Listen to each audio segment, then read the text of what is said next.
Bapak Ibu hadirin yang kami hormati, marilah kita simak bersama sambutan Presiden Republik Indonesia dilanjutkan dengan pemukulan tifa sebagai tanda peresmian pembukaan Tanwir Muhammadiyah tahun 2017 serta peresmian Klinik Apung Said Tuhulili.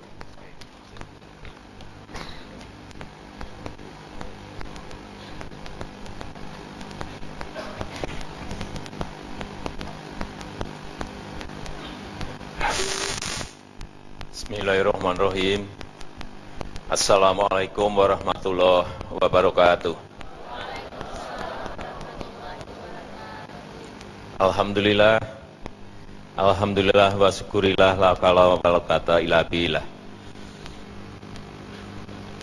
Yang saya hormati Ketua Umum Pimpinan Pusat Muhammadiyah beserta seluruh jajaran dan keluarga besar Muhammadiyah yang hadir pada Tanwir Muhammadiyah di Ambon pada hari ini. Yang saya hormati pimpinan lembaga negara hadir di sini, Ketua DPR Bapak Setia Novanto, Ketua MPR Bapak Zulkifli Hasan, beserta Panglima TNI, Kapolri, Ketua OJK, yang saya hormati Gubernur dan Wakil Gubernur Provinsi Maluku yang sudah 3 kali ini menyampaikan kepada saya protes masalah urusan DAU. Pak, kami ini daratannya kecil, tapi lautannya gede, tapi DAU selalu dihitung pakai hitungan daratan. Kami dapat kecil, Pak. Ini mumpung ada Ketua DPR, saya sampaikan sekalian.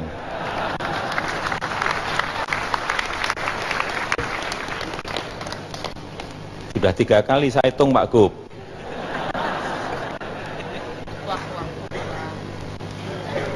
Jadi saya 2 minggu ini datang ke Ambon. Yang pertama, karena saya cinta Maluku. Yang kedua, saya cinta Muhammadiyah.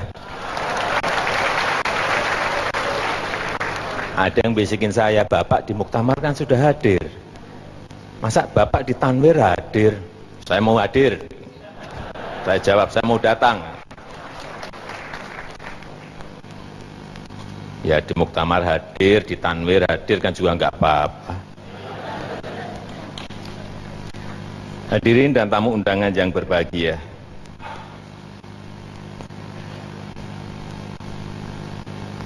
Muhammadiyah sebagai pembawa misi Islam berkemajuan terbukti telah menjadi kekuatan transformatif terbangunnya tata kehidupan umat yang lebih baik. Semua dilakukan melalui jalur pendidikan, kesehatan, dan aktivitas sosial yang lain. Saya tahu saat ini Muhammadiyah telah memiliki 4.623 TK, ini yang data yang saya miliki. SD dan madrasah ibtidaiyah 2.252, dan SMP dan madrasah sanawiyah 1.632, SMA, SMK, madrasah aliyah 1.291, dan perguruan tinggi 171. Ini adalah sebuah kekuatan yang sangat besar. Masih ditambah rumah sakit dan fasilitas kesehatan yang jumlahnya 2.119.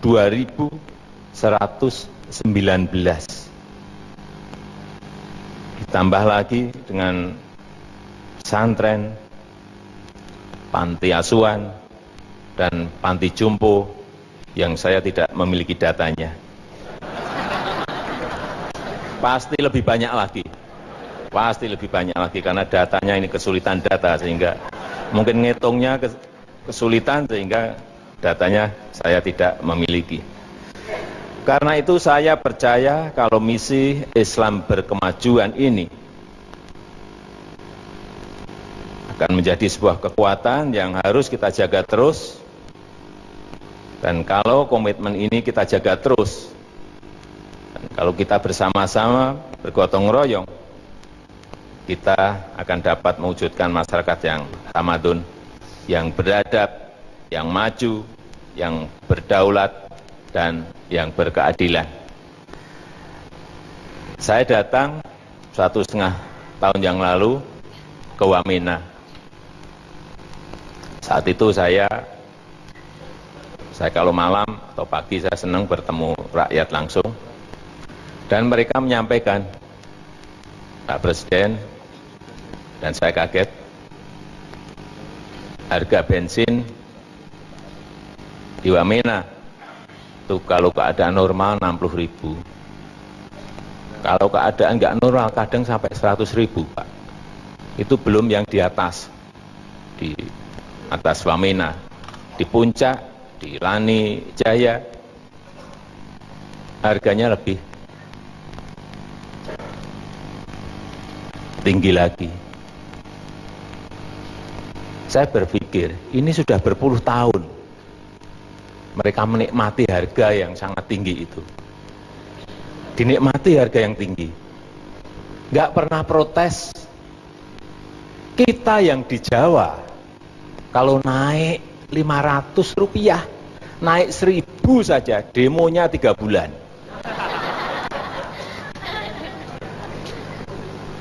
Pulang dari Wamena, saya perintah pada Menteri saat itu. Bu Menteri, saya ingin di Papua harga bensin sama seperti yang kita nikmati di Jawa dan di wilayah lainnya. 1 tahun lebih perintah saya itu baru bisa dilaksanakan. Baru pada bulan Oktober tahun yang lalu,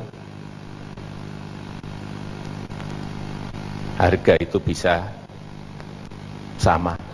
Artinya dari 60.000, dari 70.000, dari 100.000 menjadi 6.450. Itu pun nunggu 1 tahun lebih.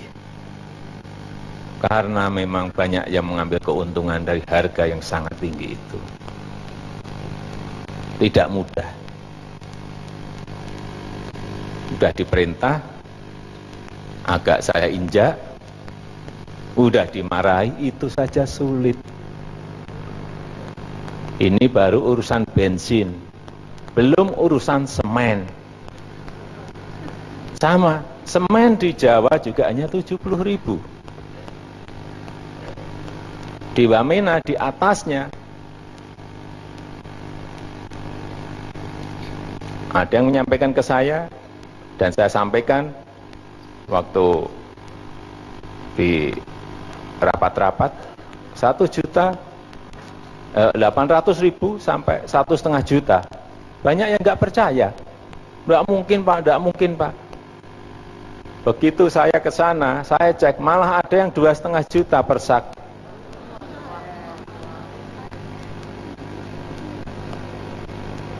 Bagaimana keadilan sosial bagi seluruh rakyat Indonesia kalau ada yang harganya di Jawa 70.000, kemudian yang di Papua 2.500.000 per sak semen. Yang ini saya belum berhasil. Harganya belum turun. Karena memang jurusnya belum ketemu. Tapi saya meyakini, insya Allah itu juga akan, harganya nanti juga akan sama. Hadirin yang saya hormati, dan untuk mewujudkan pemerataan ekonomi tahun 2017 ini sebentar lagi, saya sudah juga diskusi banyak dengan Pak Ketua PP Muhammadiyah, Dr. Haidar Nasir. Pemerintah akan mengeluarkan kebijakan pemerataan ekonomi yang berkeadilan, yang pada tahapan awal kita akan fokus pada 3 sektor penting, yaitu pertama di reforma agraria dan redistribusi aset. Ini urusan lahan. Yang kedua, di bidang akses keuangan, akses permodalan, dan yang ketiga dalam peningkatan pembangunan sumber daya manusia. Yang pertama, urusan reforma agraria dan redistribusi aset. Kita tahu, tadi sudah disampaikan oleh Pak Ketua, 1% memegang kurang lebih 55% aset yang ada. Satu orang ada yang pegang 300.000 hektar, ada yang 3 juta hektar, ada yang 700.000 hektar. Petani ada yang tidak memiliki lahan, hanya buruh tani.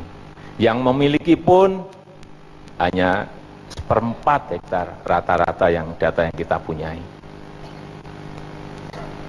Inilah problem yang harus kita selesaikan sehingga Gini rasio kita terus bisa kita turunkan. Dari data yang kita miliki sekarang ini ada 106 juta bidang tanah yang bersertifikat baru 46 juta. Separuh lebih belum bersertifikat. Artinya rakyat menduduki sebuah lahan tetapi status hukumnya tidak ada. Inilah yang saya sudah perintahkan, kebetulan hadir Pak Menteri BPN, agar setiap tahun penyelesaian sertifikat biasanya hanya 500.000, saya minta tahun ini 5 juta, tahun depan 7 juta sertifikat, tahun depannya lagi 9 juta sertifikat harus diberikan pada rakyat.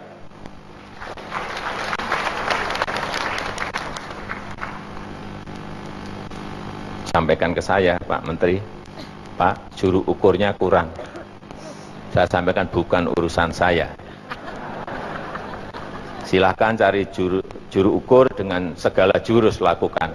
Sekarang ada rekrutmen juru ukur swasta, silahkan, nggak apa-apa. Tadi di depan saya sampaikan juru ukur sekarang udah dapat berapa? Sudah tambah 900 orang, Pak. Oh ya udah, meloncatnya agak lumayan. Dari 1.000 sekarang tambah 900, sudah 2 kali. Nanti akan tambah lagi sampai kurang lebih 9.000 sampai 10.000 juru ukur. Itu baru bisa menyelesaikan 5 juta, 7 juta, sampai 9 juta. Kembali ke sektor lahan. Yang kita mau adalah dengan program ini, rakyat itu menjadi pemilik. Rakyat itu menjadi pemilik, menjadi owner. Kita mau seluruh rakyat masing-masing memiliki sesuatu yang berharga, yaitu sebidang tanah. Karena tanah adalah permulaan dari segalanya. Sekarang ini di kantong saya sudah ada 12,7 juta hektar. Yang saya ambil, nggak produktif cabut, nggak produktif cabut, nggak produktif ambil. Dapat 12,7 hektar. Ini yang akan nanti dengan skema-skema khusus, entah untuk rakyat, entah untuk koperasi, entah untuk Muhammadiyah, dengan catatan lahan itu harus produktif dan tidak bisa dijual lagi. Kuncinya harus di situ. Percuma dibagi-bagi, kemudian dibeli lagi oleh yang itu lagi juga percuma. Nggak ada artinya.